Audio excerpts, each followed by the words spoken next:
good to see your pretty face yesterday. Guess what? I have a secret.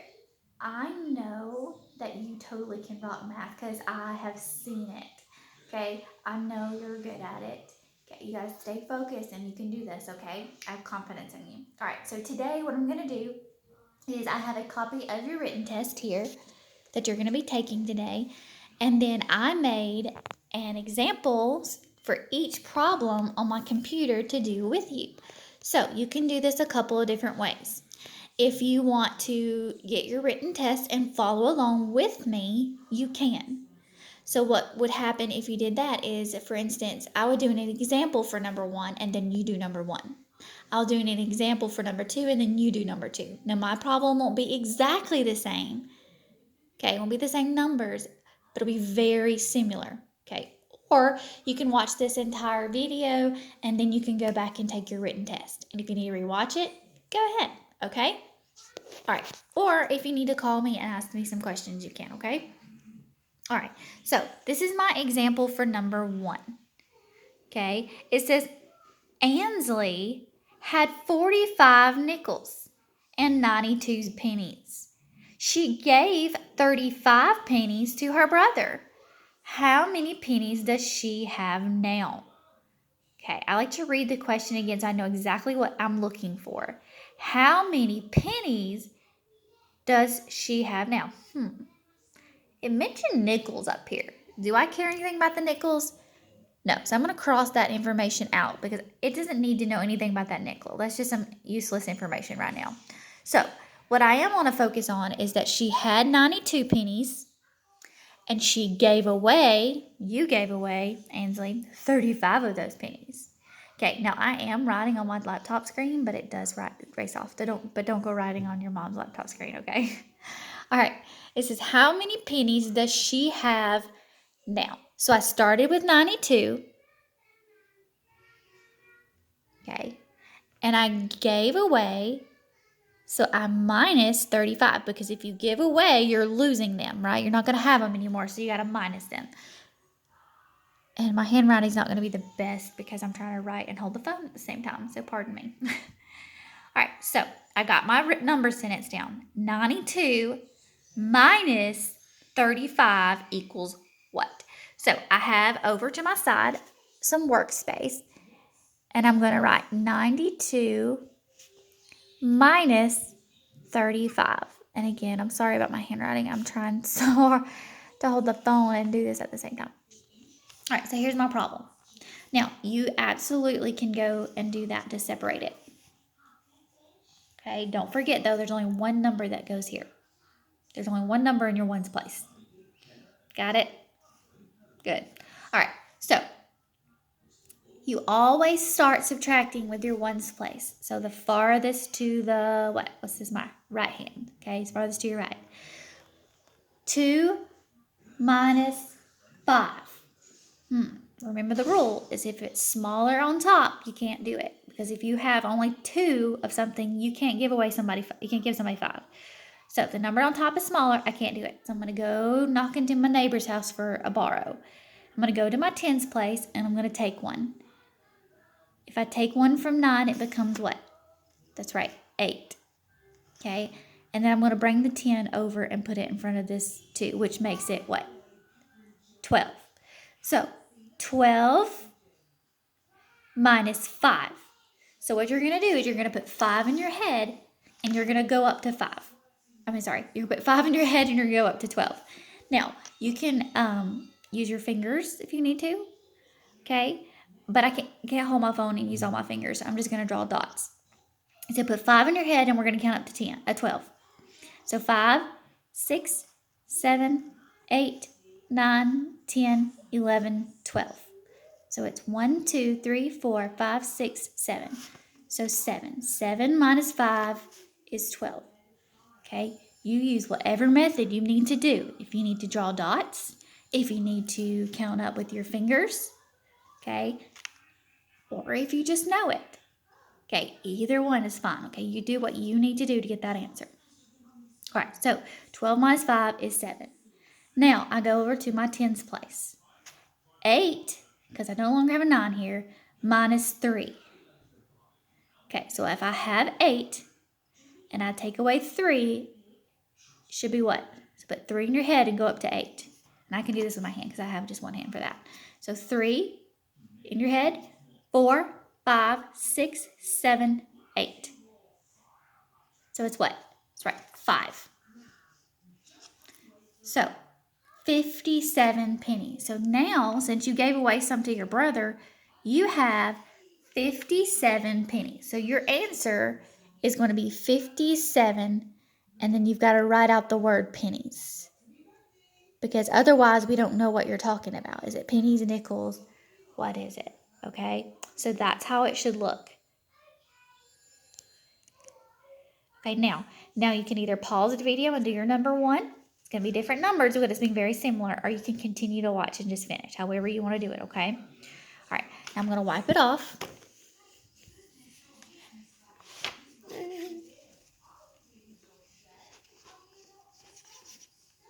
And I'm going to go to my next slide. This is the example that goes with the first part of number 2. Okay, it says show how to share candy equally. Okay, so remember when we're sharing with a partner, if it's an even number, remember even numbers are 2, 4, 6, 8. What comes after 8? That's right, 10, 12, 14. Okay, so again, if it ends in a 2, 4, 6, 8 or 0, it's going to be an even number. So 8 is an even number, so I know that I can divide it out between 2 people evenly. Okay, so I'm not going to have any extras. But if you don't remember that, that's okay. So what we're going to do is we're going to pass out the candies. So 1 candy, 2 candies, 3 candies, 4 candies, 5, 6, 7, 8. Okay, now what I've got to do after I've done that is I've got to make sure each person has the same amount of candies. 1, 2, 3, 4. 1, 2, 3, 4. Okay, each have 4. So good. I have 0 extras. Okay, now, which I knew that if we know our even numbers, we know if it's even, there are not going to be any extras. So again, our even numbers are 2, 4, 6, 8, 10, 12, 14, 16, 20, and you keep going. You're counting by 2s. Okay, so if it ends in a 2, 0, 2, 4, 6, 8. All right, so 1/2 of 12 is what? That should say 8. I don't know why it says 12. I messed up when I made that. So 1/2 of 8 is what? That's right. 1, 2, 3, 4. 4. So 1/2 of 8 is 4. Okay. Now I'm going to erase that. And I'm going to go to my next slide. Now it's an odd number. Show how to share the candy equally. If it's an odd number, you're going to have extras. You can't share it quite evenly. Okay? So, but that's okay. Again, if you don't remember your even and odd, it's going to be okay. You can still figure it out. Okay, so 1, 2, 3, 4, 5. Okay, so I counted out 5 and I passed them out. But what do you notice? Remember what I said. After you count them out, you need to count and make sure each person's got the same amount. 1, 2, 3, 1, 2. This person has 3 and this person has 2. Is that fair? Is that even? No. So there's 1 extra. Okay, that way he gets 2, this person gets 2, and I got 1 left over. Let's make sure that's 5. 1, 2, 3, 4, and 5. Good.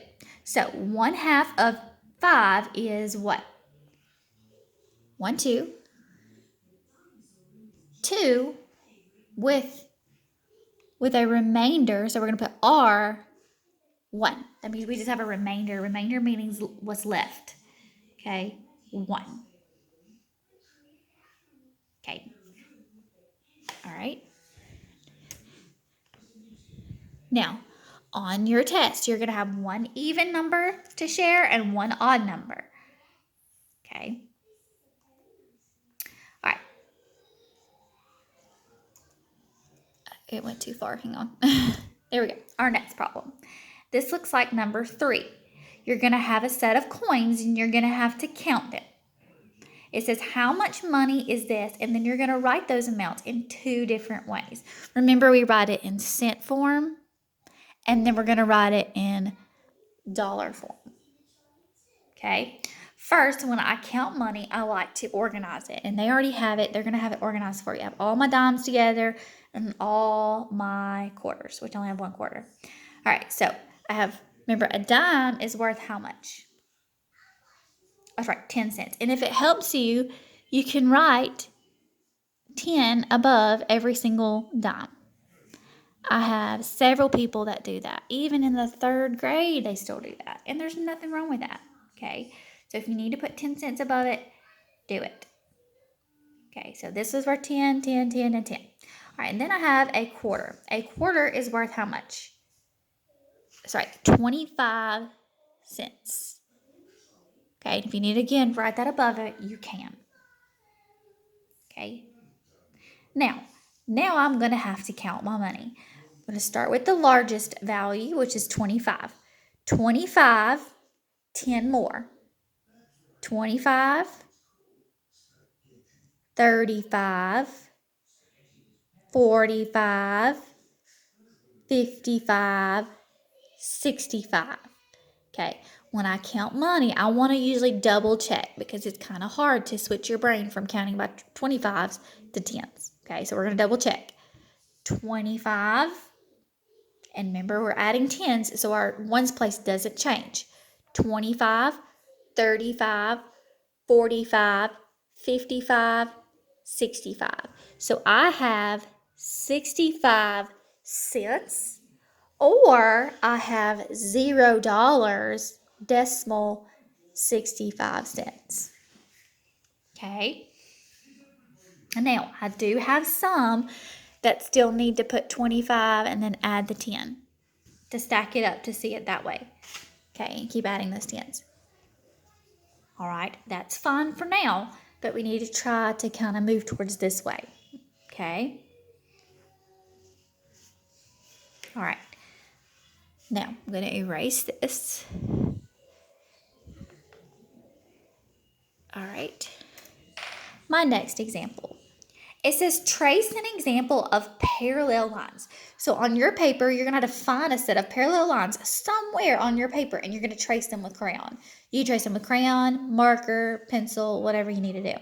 So, but instead, I'm going to look at my paper here, and I'm going to see if I can find some parallel lines. This is a square, which is what you use in construction working and different things like that when you're building stuff. And this is like a square. It was like a CD envelope, maybe. Okay, do you see any parallel lines? But parallel lines is something that's kind of new to us. Let's see if we can remember what parallel lines are. Parallel lines, remember, are two lines that are side by side but never touch. So, pretending that those were straight, they're side by side and never touch. Again, let's pretend those are straight. All right, let's look at this. This is shaped kind of like a triangle. Does this have any parallel lines? Well, let's see. If this line and this line, are they side by side and never touch? No, they touch. They actually cross. That's super sloppy because I'm trying to do this with one hand. But this line, if it kept going, and this line, they would cross right here. So they're not parallel, okay? There's no lines that don't cross on that triangle. So there are no parallel lines right there, okay? Not on the triangle. Now, let's look at the square. Here's a line, and here's a line. Are they parallel? Are they side by side and never touch? No, they touch. They touch right here. So not that one. What about this one down here? No, it would touch right here. Okay. What about this one? Are these side by side and never touch? Yeah, they are. They're side by side and they would keep going. They would never touch. They're the same distance apart. Okay.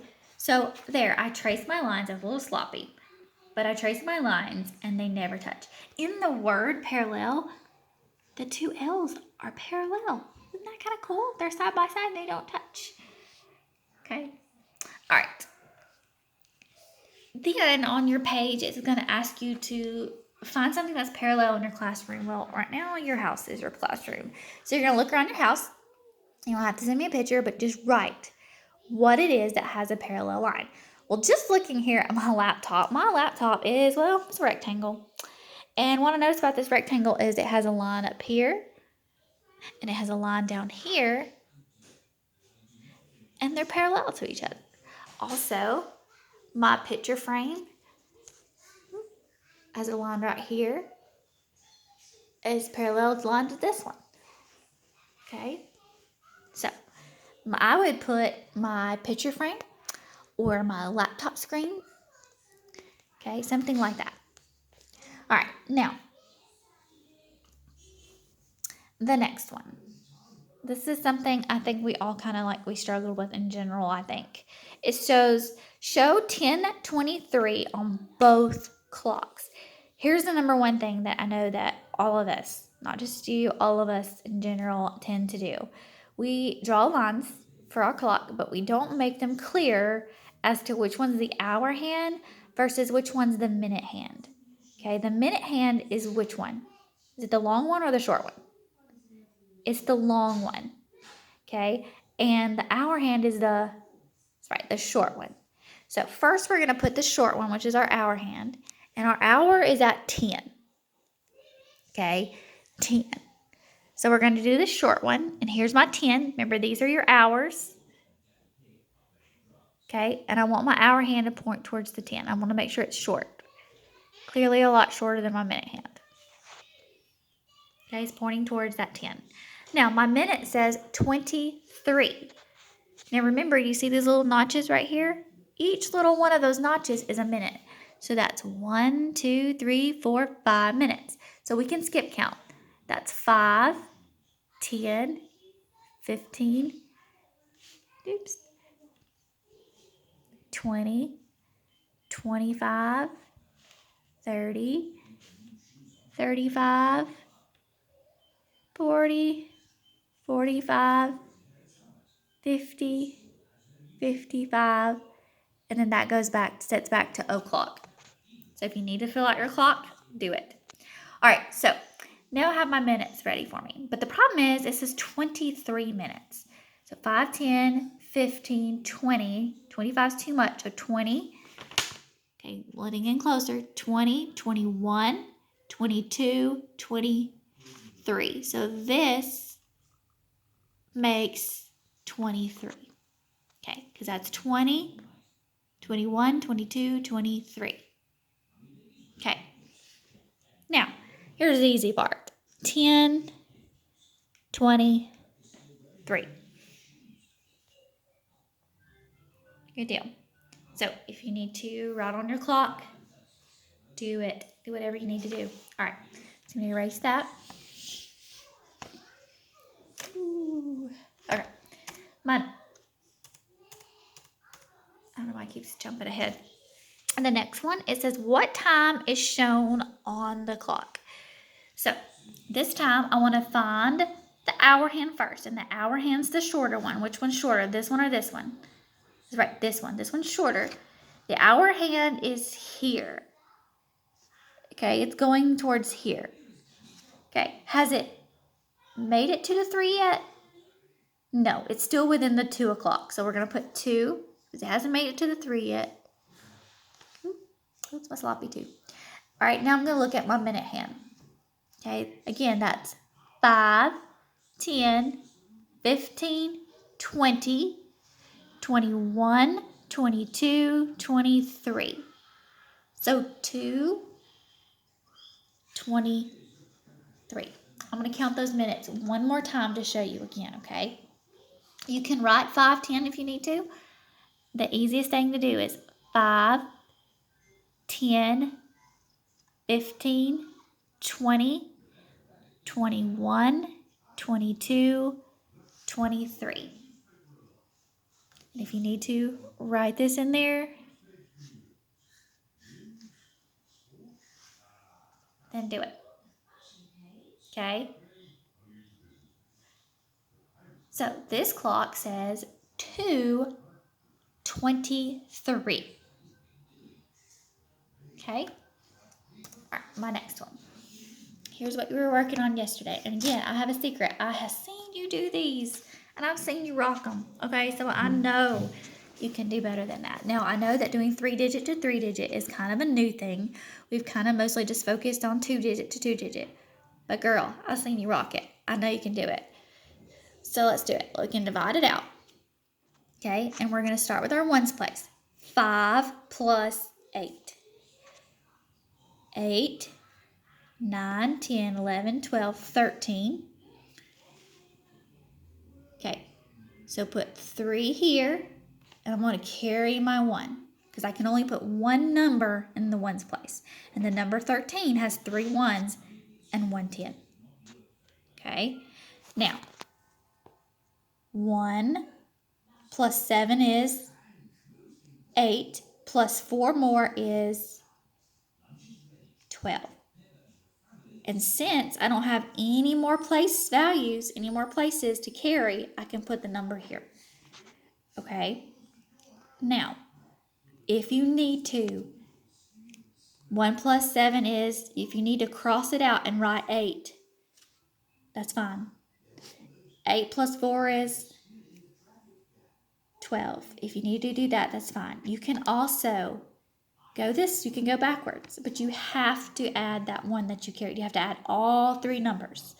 4 plus 7 is 11, plus 1 more is 12. So whichever way you need to go there.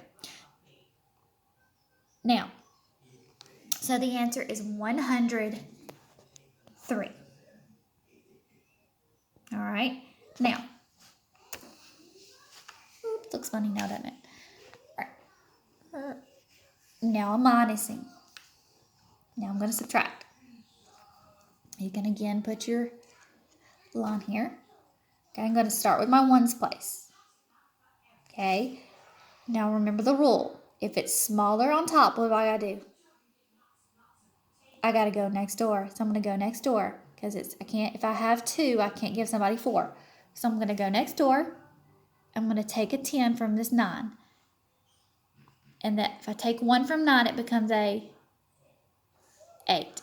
And I bring that 10 over and I put it in the tens place right there in front of that 9, that 12. So 12 minus 4 is what? So put 4 in your head and let's go up to 12. 4, 5, 6, 7, 8, 9, 10, 11, 12. So that's 1, 2, 3, 4, 5, 6, 7, 8. So the answer is 8. So try the dots if you need to. It helps you keep organized right now. Again, we need to try to move away from it at some point, but if that's what you need to do now, do it so that you can get familiar with counting up. All right, now, to my tens place. 8 minus 5. Put 5 in your head and count up to 8. 5, 6, 7, 8. So 3. So the answer is 38. Right. Ooh, is my computer dying? Let me plug it in right quick so it doesn't die on us. It's my outlet. Okay, maybe I shouldn't be looking through the phone to try to plug that in. All right, so my next one. You're going to have 2 more. You're going to have 1 more adding and 1 more subtracting. And they've done them sideways. All you have to do is you simply are going to stack them. Okay?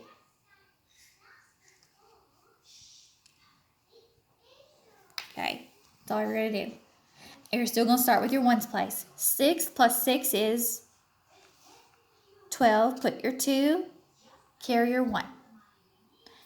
Don't forget to add that 1. 1 plus 5 is 6, plus 3 more, and if you need to, say 6. 6 plus 3 is 9. So 92. Right?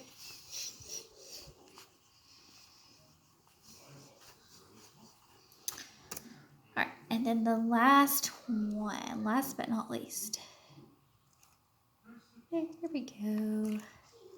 I know that, and I don't want you to feel bad about these. I know they're hard, okay? but I know you can do them also. I've seen you do them. Okay, in all, I've taught for maybe, I guess, 6 years now, and subtracting with regrouping has probably always been the number one hardest thing for people to do. Memorizing their multiplication facts and learning to know when to regroup has been one of the biggest challenges. But it is so important, and you can do it. All right, start with your ones place. If the number on top is smaller, which it is because 2 is smaller than 9, I have to go next door. I'm going to take one from my tens place. If I take one from the 8, it becomes a what? It becomes a 7. And I'm going to bring that 10 over here and I'm going to put it right there. 12 minus 9 is what? So put 9 in your head and go up to 12. 9, 10, 11, 12.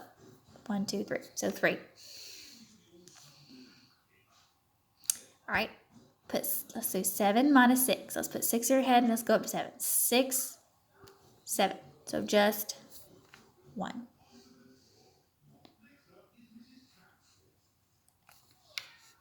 All right. Again, I know that regrouping with subtraction is hard. I know that. Okay, I've taught third grade, like I said, for math for, like, say, 6 years, and it's always hard. But you know what? I've seen you do it. I know you can rock it. I know you can do it. You've got this, girl. Okay? All right. I love you, and you have a good day. All right. Bye.